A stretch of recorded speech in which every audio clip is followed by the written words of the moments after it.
আমি ডক্টর জয়দীপ মিত্র। তো আজকে আমি কয়েকটা কথা বলবো লিপিটেনশন নিয়ে। তো লিপিটেনশন ব্যাপারটা কি, ব্যাপারটা অনেকের কাছেই টার্মটা একটু নতুন।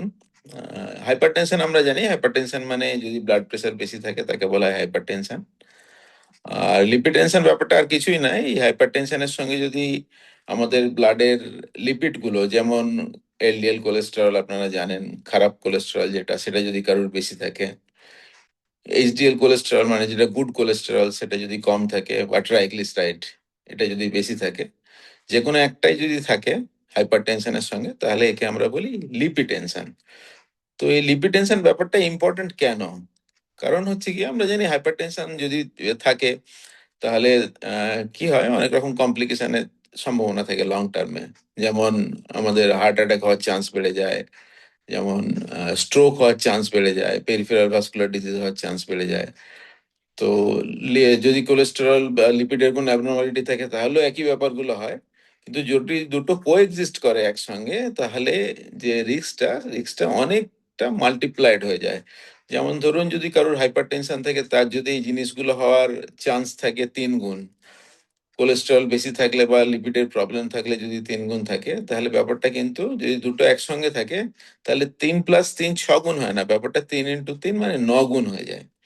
এতটাই রিস্কটা বেড়ে যায়।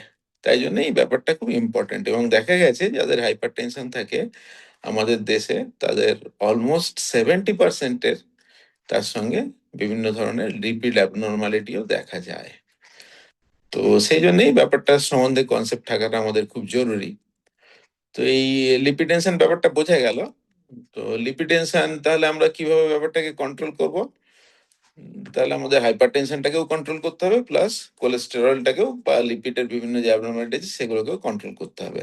তো এটা করার জন্য তো মেডিসিন আছেই, ডাক্তারবাবু যে মেডিসিন অ্যাডভাইস করে সেগুলো তো নিতেই হবে। তার সঙ্গে খুব ইম্পর্টেন্ট ব্যাপার হচ্ছে বিভিন্ন টাইপের লাইফস্টাইল মডিফিকেশন। তো কি কি লাইফস্টাইল মডিফিকেশন আমরা করতে পারি? লাইফস্টাইল মডিফিকেশনের মধ্যে আছে আমাদের বিভিন্ন ডায়েটারি অ্যাডজাস্টমেন্ট, এছাড়া আসতে পারে এক্সারসাইজ, রেগুলার এক্সারসাইজ। আর কি, আরেকটা আইডিয়াল বডি ওয়েট মেনটেন করা। তো আইডিয়াল বডি ওয়েট মানে কি, আমরা একটা বিএমআই বলে একটা কনসেপ্ট জানি। বিএমআইটা কি জিনিস না, বডি মাস ইন্ডেক্স।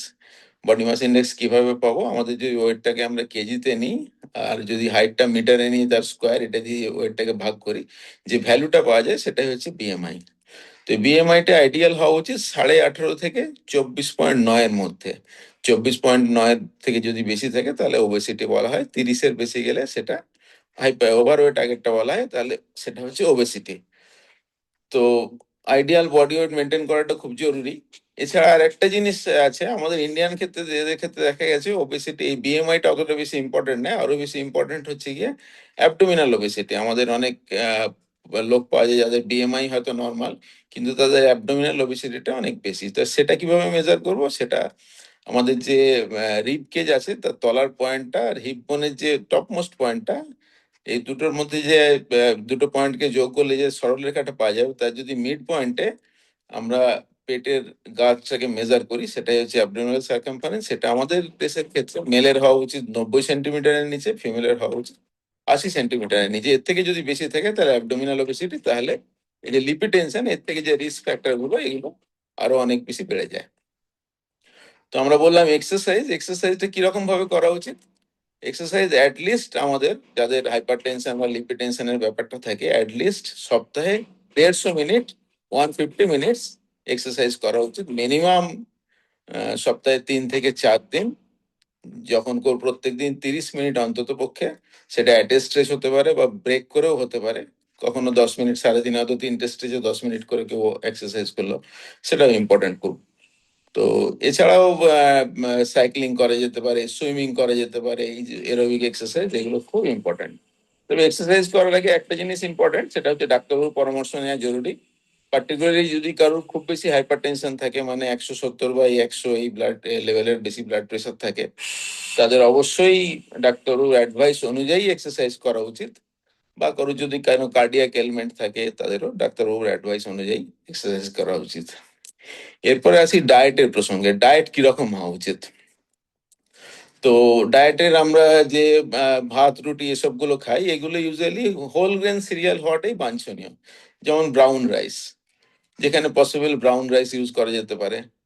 ময়দা, ময়দা অ্যাভয়েড করতে হবে।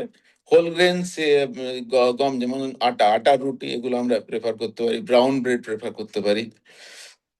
আমাদের যে খাবার হবে, খাবারের মধ্যে ভেজিটেবলস অনেক বেশি থাকবে। ভেজিটেবলস ইম্পর্টেন্স খুব বেশি, কারণ ভেজিটেবলস এর মধ্যে পাওয়া যায় পার্টিকুলারলি লিফি ভেজিটেবলস, হ্যাঁ, যেমন ধরুন ক্যাবেজ, যেমন স্পাইনাচ, এইসব বিভিন্ন ধরনের যে লিফি ভেজিটেবলস, এগুলো খুব ইম্পর্টেন্ট, কারণ এর মধ্যে পটাশিয়াম বেশি থাকে, এর মধ্যে ম্যাগনেসিয়াম থাকে। পটাশিয়াম যদি বেশি থাকে, পটাশিয়াম কি করে, পটাশিয়াম সোডিয়ামের সঙ্গে কিডনিতে এক্সচেঞ্জ হয়, তাতে হচ্ছে গিয়ে সোডিয়ামটা কমে যায় শরীরে, এবং ব্লাড প্রেশারটা কন্ট্রোল হওয়ার চান্সটা বেটার থাকে। ফ্রুটস বেশি থাকতে হবে। ফ্রুটস এর মধ্যে পার্টিকুলারলি সাইট্রাস ফুড, কলা, এগুলো খুব ইম্পর্টেন্ট। তবে এই ব্যাপারেও একটু ডাক্তারবাবুদের অ্যাডভাইস নিয়ে নেওয়া উচিত। যদি কারোর ব্লাড সুগারের প্রবলেম থাকে, কলাটা বোধহয় অ্যাভয়েড করাটাই বেশি সুবিধা হবে। আর কি থাকবে, খাবারের মধ্যে নাটস থাকবে। বেশ কিছু নাটস আছে যেগুলো আপনার আমাদের শরীরের পক্ষে খুব উপকারী। কি ধরনের নাটস গুলো খাওয়া যেতে পারে? অ্যালমন্ড খাওয়া যেতে পারে, আখরোট খাওয়া যেতে পারে, পেস্তা খাওয়া যেতে পারে। এছাড়া পিনাট, চিনে বাদাম, এটাও কিন্তু খুব ডায়েটের জন্য ভালো। এগুলোতে ম্যাগনেসিয়াম অনেক পরিমাণে থাকে। ম্যাগনেসিয়াম আমাদের ব্লাড আর্টারিগুলোকে রিল্যাক্স করে। রিল্যাক্স করার ফলে ব্লাড প্রেশারটা কমে। এছাড়া কি, ডায়েটের মধ্যে গার্লিক, রসুন, রসুন খুব ইম্পর্টেন্ট। রসুন হচ্ছে একটা ন্যাচারাল ভ্যাসোডাইলেটর থাকে এর মধ্যে। রসুন হচ্ছে গিয়ে ব্লাড প্রেশার কন্ট্রোলে খুব হেল্প করে। আর না, রেড মিট, স্যাচুরেটেড ফ্যাটওয়ালা যে খাবারগুলো আছে, রেড মিট মানে হচ্ছে গিয়ে খাসির মাংস, চিকেন, পর্ক, এসবগুলো হচ্ছে অ্যাভয়েড করতে হবে। বিফ, এগুলো অ্যাভয়েড করে চিকেন খাওয়া যেতে পারে, পার্টিকুলারলি স্কিনলেস চিকেন। স্কিনলেস চিকেনে ফ্যাট সেরকম থাকে না, তাতে সেটাতে কোনো অসুবিধা নেই। এগ, এগও খুব আমাদের ভালো ডায়েট। এতে প্রচুর পরিমাণে প্রোটিন টোটিন আছে। ফিশ, ফিশ খুব ইম্পর্টেন্ট। ফিশ যতটা, ফিশ বেশি করে খেলে কোনো অসুবিধা নেই। ফিশের যে ফ্যাটটা আছে, সেই ফ্যাটের মধ্যে থাকে পলিআনস্যাচুরেটেড ফ্যাট, এবং সেটা আমাদের হেলথের জন্য খুব ভালো। কুকিং মিডিয়া, কুকিং মিডিয়া কি হতে পারে? আমাদের ইন্ডিয়াতে অ্যাকচুয়ালি আমরা খুব হাই হিটে রান্না করি। তো সেই জন্য আমাদের যে অয়েলটা ইউজ করতে হবে, তার যে স্মোকিং পয়েন্টটা হবে, স্মোকিং পয়েন্টটা যেন একটু হাই হয়। সেই হিসেবে সর্ষের তেল আর ঘি, এই দুটো হচ্ছে খুব ভালো কুকিং মিডিয়া। এছাড়াও অন্য কুকিং মিডিয়া যেমন স্যাফোলা, সানফ্লাওয়ার, এসবগুলো ইউজ করা যেতে পারে। তবে সর্ষের তেল, ঘি আমাদের ইন্ডিয়ান কন্ডিশনে খুব ভালো। সাউথ ইন্ডিয়ান ফুডের জন্য কোকোনাট অয়েলও চলতে পারে। ওখানে যে ধরনের রান্না হয়, যেমন ইডলি, ধোসা ইত্যাদি ইত্যাদি, ওগুলোর জন্য কোকোনাট অয়েল ইজ ওকে, কারণ ওখানে টেম্পারেচার অতটা বেশি ইউজ করা হয় না। তো এই তেলের ক্ষেত্রে একটা খুব ইম্পর্টেন্ট যেটা, সেটা পার ডে কতটা আমরা অয়েল কনজামশন করবো। পার ডে মোটামুটি 15 to 20 ml অয়েল, এর বেশি অয়েল কনজামশন করা উচিত না। 15 to 20 ml মানে মাসে হচ্ছে পার হেড হাফ লিটার, তার বেশি অয়েল কনজিউম না করাই ভালো। তো খুব একটা ইম্পর্টেন্ট টিপস যেটা, রান্না করার সময় তেলটা ডাইরেক্টলি শিশি থেকে না ঢেলে যদি চামচে দিয়ে নেওয়া হয় কড়াইয়ের মধ্যে বা রান্না করার জায়গায়, তাহলে এই হিসেব রাখাটা অনেক বেশি সুবিধা হয়। ড্রিঙ্কস, ড্রিঙ্কস এর মধ্যে কোলার জাতীয় যে সফট ড্রিঙ্কস আছে, সেগুলো অ্যাভয়েড করাই বেটার। এগুলোতে অনেক রকম, অনেক সুগার থাকে প্রচুর। এই সুগার হচ্ছে আমাদের শরীরে স্যাচুরেটেড ফ্যাট বাড়ায়, ওবেসিটি বাড়ায়। তো কোলা জাতীয় জিনিসগুলো অ্যাভয়েড করাটাই বেটার। সফট ড্রিঙ্কস গুলো অ্যাভয়েড করা যেতে বেটার। ফ্রুট জুস খাওয়া যেতে পারে। আর ড্রিঙ্কস এর মধ্যে কফি, কফির মধ্যে কফি খাওয়া যেতে পারে। কফির মধ্যে ক্যাফেন থাকে। ক্যাফেন আমাদের পার ডে 200 থেকে 400 মিলিগ্রাম, এর বেশি কনজিউম না করাই ভালো। তার মানে মোটামুটি 2 কাপ কফি পার ডে চলতে পারে। তার বেশি যদি আমরা কনজিউম করি, তাহলে কিন্তু ব্লাড প্রেশার বাড়ার চান্সটা অনেক বেশি থাকে। অ্যালকোহল, অ্যালকোহল যতটা পারে অ্যাভয়েড করাটাই বেটার। তবে ছেলেদের ক্ষেত্রে পার ডে 2টো ড্রিঙ্কস, আর মেয়েদের ক্ষেত্রে পার ডে একটা ড্রিঙ্কস, এটা অ্যাকসেপ্টেবল। এর বেশি না যাওয়াই ভালো। আর এই লিপি টেনশন আর একটা খুব ইম্পর্টেন্ট ব্যাপার, স্মোকিং কিন্তু খুব রিস্ক ফ্যাক্টর গুলো যেগুলো আছে, সেগুলো অনেক অনেক গুণ মাল্টিপ্লাই করে। সেই জন্য স্মোকিং টোটালি অ্যাভয়েড করাটাই বেটার। তো এই গেল ফিজিক্যাল এক্সারসাইজ আর ডায়েটের ব্যাপারটা। আরেকটা ইম্পর্টেন্ট ব্যাপার হচ্ছে regular check up. Regular check up মানে, যদি কারোর হাইপার টেনশন থাকে, তার ব্লাড প্রেশার অ্যাটলিস্ট যদি কন্ট্রোলে থাকে 3 মাসে একবার, যদি কন্ট্রোলে না থাকে উইকলি একবার চেক আপ করাটা জরুরি। লিপিড প্রোফাইল, যেটা আমরা ব্লাড টেস্টটা করি, লিপিড প্রোফাইলটা অ্যাটলিস্ট, যদি কারোর কোলেস্টেরল ব্যাপারটা না থাকে তাহলে অ্যাটলিস্ট, যদি হাইপারটেনশন থেকে বছরে একবার করে চেক আপ করা, যদি কোলেস্টেরল বা লিপিডের কোনো অ্যাবনর্মালিটি থেকে অ্যাটলিস্ট 3 মান্থলি চেক আপ করা, এটা খুব ইম্পর্টেন্ট। রেগুলার ডাক্তারবাবুর সংস্পর্শে থাকাটাও খুব ইম্পর্টেন্ট।